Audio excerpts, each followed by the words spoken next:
I'm really sorry this video is so late, but uni sucks. That's all I really have to say about that. Hello everybody, my name is Jenna and today I am bringing you another top 5 OMG Moments video. This time I'm talking about episode 5 of season 4 of The 100. This episode is called A Tinder Box and was really good. I really enjoyed it. Obviously there is a huge spoiler alert on this video, so if you haven't yet seen A Tinder Box, I recommend that you don't watch my video, but you go and watch the episode and then come back and you can discuss the episode with us. There's also going to be spoilers for everything up until this point, so basically if you haven't seen The 100, what are you doing with your life? Go and watch it. It's an amazing show. I don't really have much else to say on that matter, so we're just going to jump straight into my top 5 OMG moments. Top 5 OMG moment number 1, Riley. So I don't like Riley. I'm sorry if anyone actually does, although I don't think anyone would, because he's not a terrible character, but he's also not like a good character, because he's just really annoying and doesn't really need to be there and definitely doesn't need a storyline, especially this storyline. This storyline that he had in this episode was just so, it was there because they needed an extra conflict and it was annoying and was just like, why are we having this? I don't like this. So I totally get that, you know, he was captured by the Ice Nation and held captive and a slave and all that sort of stuff, but also in this episode he nearly single-handedly started a massacre that would have just been like the worst thing ever. And Prime Fire is coming, people. You don't have time for a massacre. You literally don't have time for this war. Whatever this episode was, they don't have time for it. And I think this was just a setup for coming episodes, which really bugged me. So it wasn't like my favorite episode or anything, but it just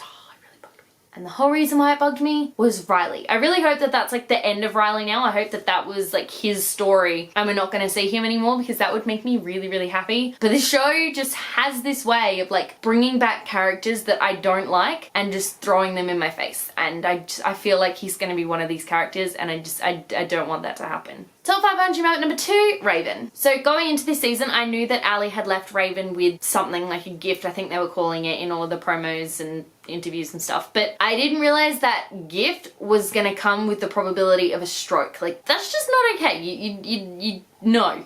Just no. Raven is like one of the best characters on the show, and I don't want her to have a stroke.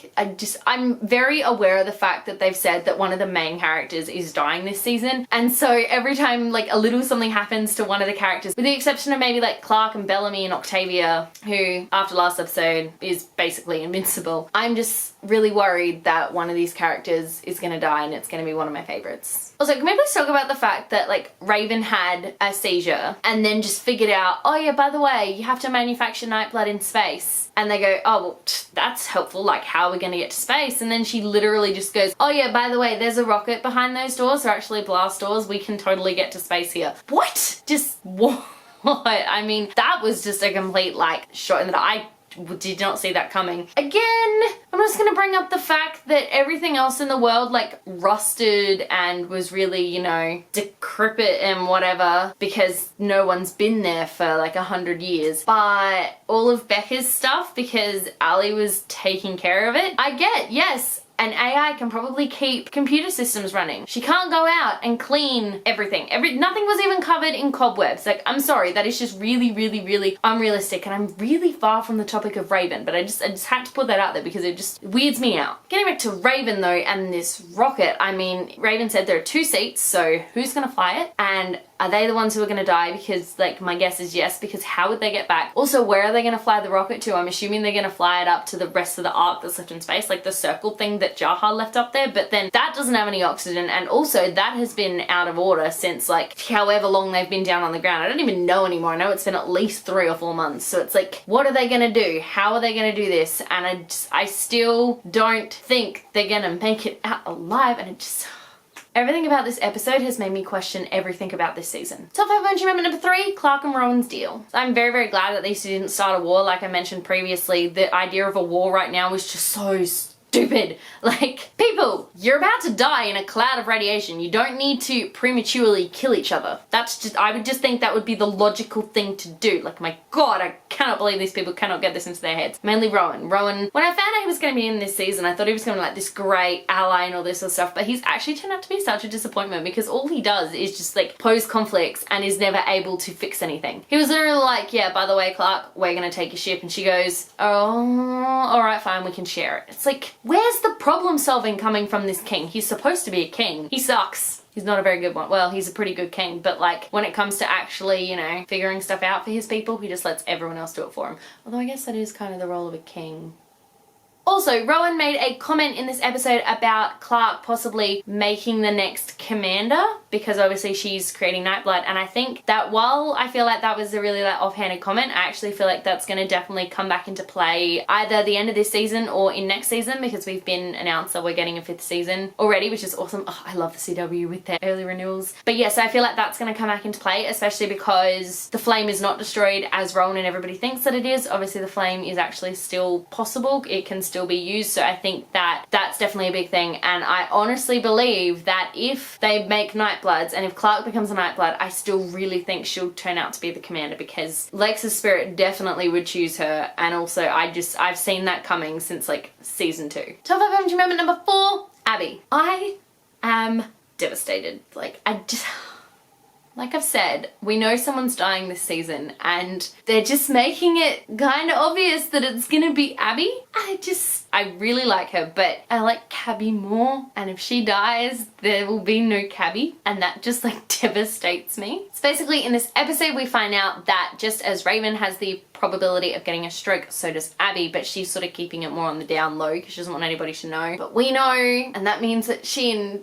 This is why I'm so angry that whenever Abby and Kane like have a milestone in their relationship, the writers then like, oh yeah, BT dubs, so just gonna like split you guys up geographically so you can't then, you know, enjoy life as a couple until the next disaster when one of you's likely gonna die, which is basically what I think's happening here, which is just so devastating, and I'm just not okay with it. And I think what's gonna happen is she and Raven are going to be the ones to go up in the space station, because they're the ones with the probability of a stroke, so it kind of makes sense that they're probably going to die anyway, so they may as well just go up and save everyone else first. In saying that though, if Abby and Raven are the ones to fly that rocket up into space and then don't come back down, I'm going to flip a table. Top 5 OMG moment number 5, Arcadia. I did not see this coming. Not at all. This was actually a really shocking moment. I'm really surprised that Ilium was able to blow up Arcadia. I didn't think that was possible, but he did. He managed it, and it's pretty destroyed. It's pretty good. He destroyed it pretty well. I know that I said in like a previous Top 5 OMG Moments video that I wanted more of Ilion in this season, but that's not what I meant. I did not mean that I wanted him to come back just so he could destroy Arcadia and like everything that Sky Crew hold dear. That was their home, that was their livelihood, and he just went and like destroyed everything. Idiot. Because now everybody literally has there is no backup plan if the Nightblood doesn't work. If the Nightblood doesn't work, everyone is going to die. Just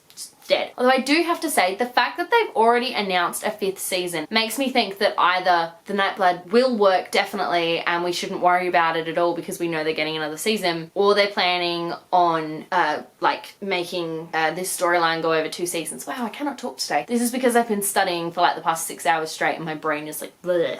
I will say this though, just as a side note, does anyone else think that something could potentially happen between Octavia and Ilion? I don't want anything to happen between Octavia and Ilion because like Linktavia was life and Octavia is so not going to be over him, but the way she was talking to him in the server room, like trying to not get him to destroy everything, which he did, was kind of cute. And I do feel like if they were going to move Octavia on, it would be with him. But also I actually think that she kind of hates him now, so what do I know? There you have it, those are my top 5 OMG moments for episode 5 of the 100 season 4. As always, I'm going to leave you with 4 questions that I hope get answered in the rest of the season or next season, because we now know we're getting one. Question number 1, who's going to fly the rocket and does that mean they're going to die? I'm still like throwing in my bets now that it's going to be Abby and Raven, but I really hope that it's not. Question number 2, how exactly is the Nightblood situation actually going to work? Because there is no way they're going to be able to transfuse everybody in time. Question number 3, where is Sky Crew going to live now that Arcadia has been destroyed? It's not like they can just waltz into Polis and like set up camp, because I don't think Rowan and Asgada would let them. And question number 4, like I've mentioned multiple times in this video, because we have a guaranteed season 5, does that mean that this storyline is going to wrap wrap up at the end of season 4 and we shouldn't worry because everyone's gonna live, or are they gonna push the storyline out to next season? And if that's the case, I don't want that to happen, but I also don't really know where they're gonna go after this, so yeah. Thank you so much for watching, and thank you so much for being very patient because this video is actually coming like 3 weeks late and I'm really sorry about that. That uni life though. Let me know in the comment section below what your top 5 OMG moments were for the episode. I would love to know. If you like this video, be sure to give it a huge thumbs up and don't forget to subscribe to my channel so you don't miss a thing. Stay random.